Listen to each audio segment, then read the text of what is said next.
Hello everybody, it's Jamie from Old Shipping Lines and welcome back to again a video of a book review. Today we're gonna review The Unseen Mauretania from 1907, written by J. Kent Layton. I'm planning to review all his books because I have them all, and that will be also the future book reviews of the series.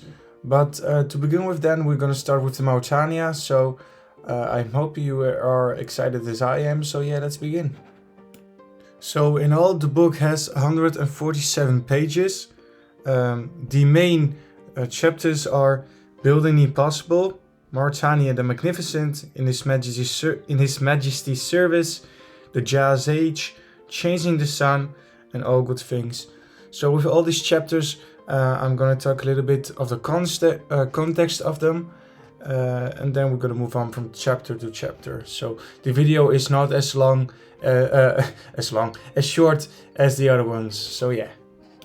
So the first chapter, Building the Impossible, talks of how the world after the 1800s, of course, needed new ships.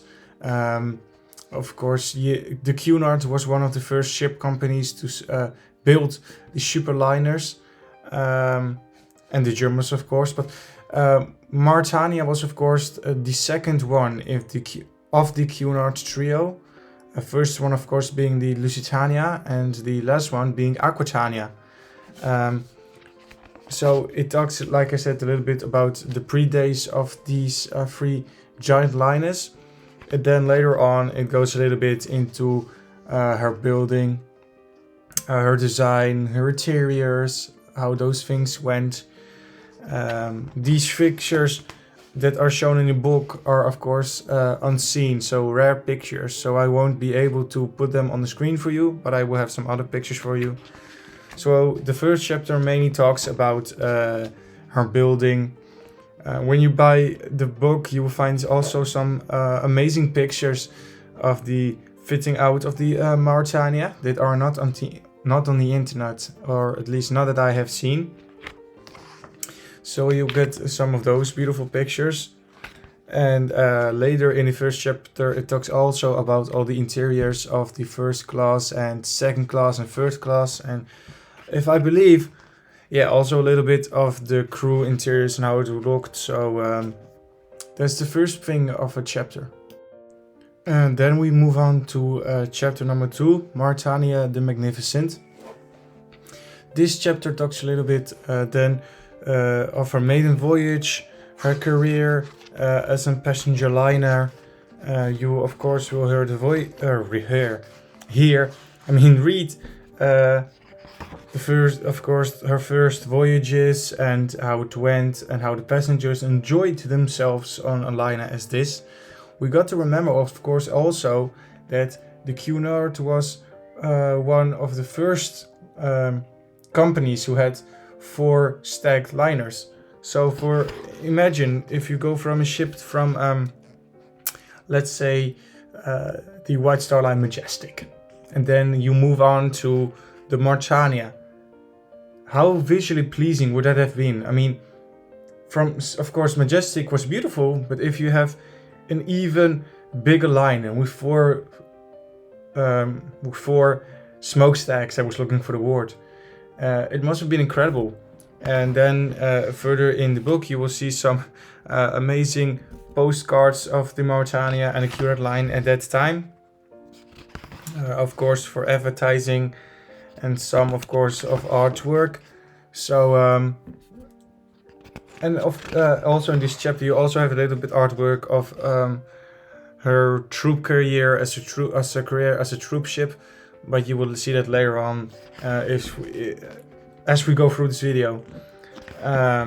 So yeah, it talks then, like I said, a little bit about her voyages, how people enjoyed themselves on board, and it also talks a little bit into her career as a troop ship. So yeah. Now we go into chapter 3, in His Majesty's Service.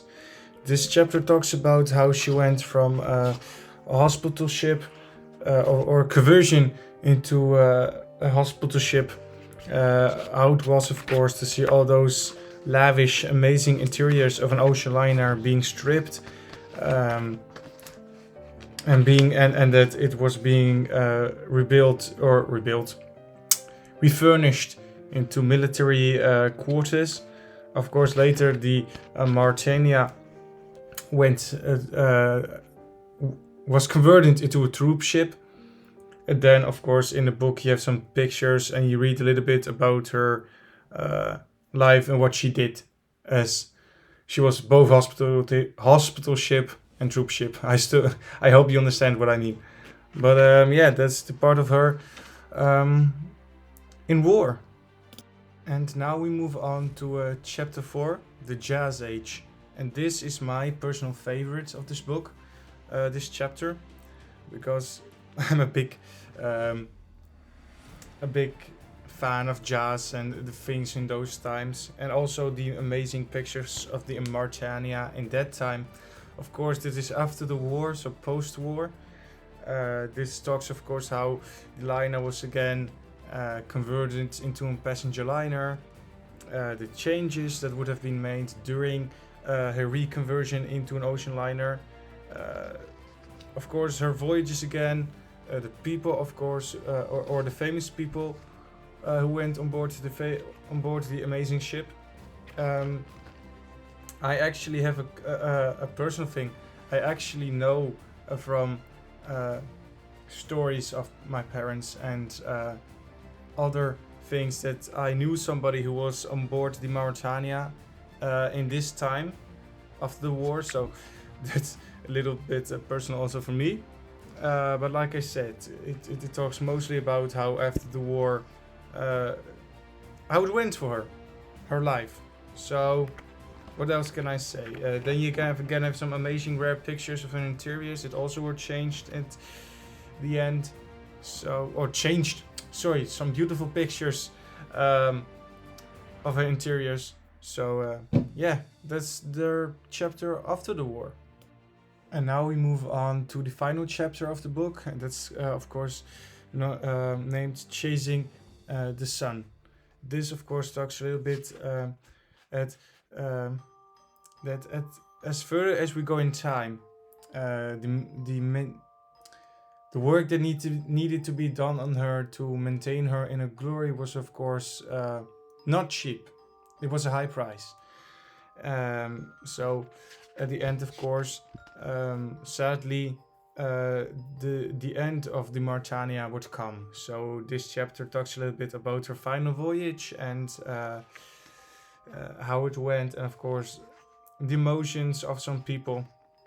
It was sad to see her like being scrapped, and how she was scrapped, and the story of the passengers who were on her last voyage. Of course, again with some amazing rare pictures of the Mauretania. Or yeah, so that's a little bit the end of chapter 5, and the last chapter that I will then also speak about in this voiceover is All Good Things. And in my opinion, it is like all good things come to an end. And this end chapter talks really about how she was being scrapped and how it went in its work. Some pictures of Mauretania and Olympic can also be seen together. And it talks how she left the dock and how she went to the scrapyard. So yeah, the end of an amazing liner. And that is the end of the book review of the Unseen Mauretania. Of course, you can buy it for yourself if you want, and then you can read the full book for yourself. Of course, I will leave a link to where you could buy the book. And like I said in the beginning of this video, I really would like to cover more of the Unseen series of Jake Layton. So I think for the next book review will be the Unseen Olympic. So stay also tuned for that. And one last thing I want to say is thank you also to all the new subscribers who have subscribed to this channel. It really means a lot, and If you have friends who like ocean liners and ocean liner stories, please tell them about my small time channel. So yeah, that would be the end of me. As always, guys, have a good night or day wherever you are, and see you on the next one. Goodbye.